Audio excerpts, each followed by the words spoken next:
I have watched the Supreme Court use silence as a weapon before, not through rulings, through refusals to rule, through the strategic decision to let contradictory lower court decisions stand, allowing legal chaos to metastasize until the pressure to intervene becomes overwhelming. And when the court finally acts, the landscape has been so thoroughly destabilized that any resolution feels like relief, regardless of the outcome. 5 cases currently sit in the pipeline between circuit courts and the Supreme Court. Each involves fundamental questions about what firearms and accessories states can ban under the Second Amendment. Each has generated circuit splits or outcomes that contradict established precedent, and each represents millions of Americans whose legal status as law-abiding gun owners or criminal possessors of prohibited items depends entirely on which side of a state border they happen to live. The Supreme Court has not yet granted certiorari in any of these cases, but the petitions have been filed, the conference dates have been scheduled, and between now and June 2026, the court will decide whether to take these cases or let the contradiction stand. If the court accepts even 2 or 3 of them, the 2026 term will reshape Second Amendment law more dramatically than any term since Heller in 2008. The first case concerns magazine capacity limits. Duncan v. Bonta challenges California's 10-round magazine restriction. The case has been in litigation since 2017 and has ping-ponged between district court and the Ninth Circuit 4 times. A district judge struck down the limit in 2019, calling it an unconstitutional infringement on arms in common use. The Ninth Circuit reversed in 2020, upholding the ban. After Bruin established the historical tradition test in 2022, the case was remanded back to district court for reconsideration under the new framework. The district court again struck down the ban in 2023. The Ninth Circuit reversed again in 2024, ruling that magazine capacity limits are consistent with historical traditions of regulating dangerous weapons. Plaintiffs filed a petition for certiorari in October 2024. The Supreme Court has not yet decided whether to hear the case, but the circuit split is undeniable. The Fifth Circuit struck down a similar magazine capacity limit in a Louisiana case, holding that standard capacity magazines are arms in common use and cannot be banned without historical precedent. The Third Circuit upheld New Jersey's 10-round limit. The Fourth Circuit upheld Maryland's. The legal standard varies by geography, which is precisely the kind of inconsistency that typically compels Supreme Court intervention. If the court takes Duncan and rules that magazine capacity limits violate the Second Amendment, 11 state laws restricting magazines to between 10 and 15 rounds would fall immediately. Over 100 million standard capacity magazines would shift from prohibited in certain states to constitutionally protected nationwide. The firearms industry would no longer need to produce state-compliant, reduced capacity magazines, and millions of Americans who currently cannot legally possess the magazines that came standard with their firearms would regain that ability. But if the court upholds California's ban, or worse, declines to hear the case and lets the circuit split stand, the fragmentation becomes permanent. Magazine capacity would remain a state-by-state determination with no uniform national standard. Gun owners traveling across state lines would need detailed knowledge of varying capacity limits, and manufacturers would continue producing different product lines for different jurisdictions, embedding the regulatory patchwork into the structure of the market itself. The second case involves assault weapon bans. Bavis v. Naperville challenges an ordinance in Illinois that prohibits semi-automatic rifles with certain features. The case was filed in Cook County, which includes Chicago, and specifically targets local assault weapon bans that several Illinois municipalities adopted after the state passed a statewide ban in 2023. The Seventh Circuit upheld the bans in a 2-1 decision, ruling that assault weapons are not protected by the Second Amendment because they are unusually dangerous and not typically possessed for lawful purposes. That reasoning directly contradicts the common use standard established in Heller and reaffirmed in Bruin. The AR-15 platform, which every assault weapon ban targets, is the most popular rifle in America, with over 24 million in civilian hands. If 24 million units do not constitute common use, the standard has no meaning. Plaintiffs filed for certiorari in December 2024, arguing that the Seventh Circuit's reasoning creates a categorical exception to Second Amendment protection that the Supreme Court has never recognized.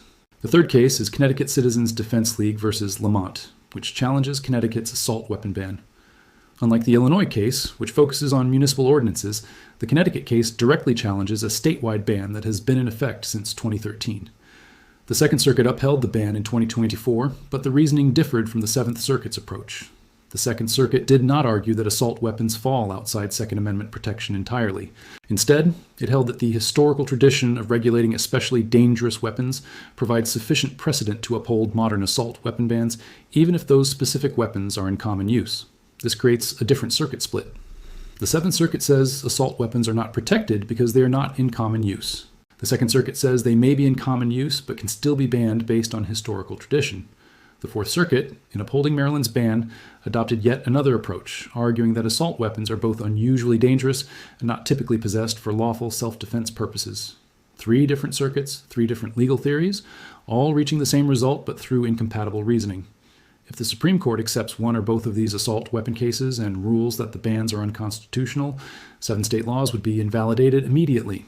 California, Connecticut, Hawaii, Illinois, Maryland, Massachusetts, and New York would lose their primary regulatory framework for controlling semi-automatic rifles. Millions of firearms currently prohibited would become legal to purchase and possess. The market for state-compliant variants would collapse overnight, and the legal landscape would shift dramatically in favor of Second Amendment protections. But if the court upholds the bans or refuses to resolve the circuit split, the result is a permanent geographic divide. Assault weapon bans would remain enforceable in states that have enacted them, and those states could potentially expand the definitions to cover additional firearms. Other states would remain free from such restrictions. The same rifle configuration would be legal in Pennsylvania and illegal across the border in New Jersey, not because federal law distinguishes between them, but because the Supreme Court declined to impose a uniform national standard. The fourth case is less prominent but potentially more consequential. National Association for Gun Rights versus ATF challenges the Bureau of Alcohol, Tobacco, Firearms, and Explosives rule redefining firearms to include unfinished frames and receivers. The rule, finalized in 2022, brought millions of parts kits and 80% lowers under federal firearms regulations, requiring serial numbers, background checks, and dealer licensing for items that were previously unregulated. The Fifth Circuit upheld the rule, but the Tenth Circuit struck down a nearly identical provision in a separate case, creating a direct circuit split on whether ATF exceeded its statutory authority. This case is not technically about the Second Amendment. It is about administrative law and whether ATF can redefine statutory terms through rulemaking rather than waiting for Congress to amend the Gun Control Act. But the practical effect on Second Amendment rights is substantial. If the redefinition stands, home manufacturing of firearms becomes significantly more regulated. If it falls, millions of Americans regain the ability to purchase firearm components without the same regulatory oversight that applies to completed firearms. The Supreme Court's recent skepticism toward expansive agency rulemaking, demonstrated in cases like West Virginia versus EPA and Loper-Bright versus Raimondo, suggests the court may be receptive to arguments that ATF overstepped its authority. But gun control is a politically fraught area where the court has historically shown caution. Whether the current court's administrative law doctrine extends to ATF firearms regulations remains uncertain. The fifth case is Fix-Nix Act litigation, which challenges the expansion of prohibited person categories under federal and state law. Multiple plaintiffs across different jurisdictions have filed suits arguing that lifetime firearm prohibitions for nonviolent felonies, for misdemeanor convictions that occurred decades ago, and for individuals who were involuntarily committed to mental health facilities for brief periods, violate the Second Amendment as applied to their specific circumstances. These cases have generated inconsistent results in district courts, with some judges granting relief and others denying it based on varying interpretations of how the historical tradition test applies to prohibited person determinations. No circuit has yet issued a definitive ruling on this issue, but several cases are on track to reach circuit courts in 2025. The Supreme Court's decision in United States versus Rahimi in 2024 upheld firearm prohibitions for individuals under domestic violence restraining orders, but the opinion was narrow and explicitly declined to address broader questions about other prohibited person categories.